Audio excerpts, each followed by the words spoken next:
Welcome to McPlum, simple solutions served daily. In this video, I will explain how to take preparation for USMLE. First, familiarize yourself with the exam's format and what topics are covered.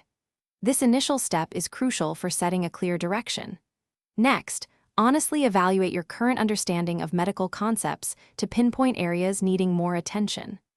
Finally, develop a structured study plan, allocating specific times for different subjects to ensure comprehensive coverage. This systematic approach will build a strong foundation for your success.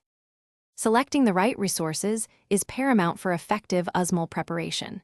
Focus on high-yield review books that condense vast information into digestible formats.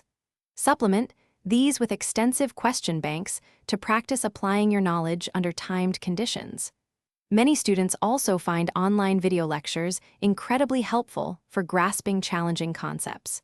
Don't forget the power of study groups. Discussing topics with peers can solidify your understanding and offer new perspectives. Consistent practice is key to mastering the USMLE. Make sure to regularly take full-length practice exams to build stamina and get comfortable with the exam environment.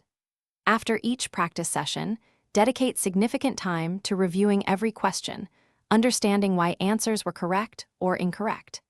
This detailed analysis will reveal persistent knowledge gaps. Use these insights to refine your study plan, focusing more on your weaker areas to maximize improvement. As exam day approaches, prioritize your well-being. Ensure you get adequate rest and maintain good nutrition to keep your mind sharp. On the test day itself, manage your time wisely for each block, pacing yourself to answer all questions thoroughly. Remember to check the description for a link to grab some Little Trees black ice for your car, along with other great deals. After the exam, take time to relax and recover, knowing you've put in the hard work. Thanks for watching. Stay juicy and subscribe.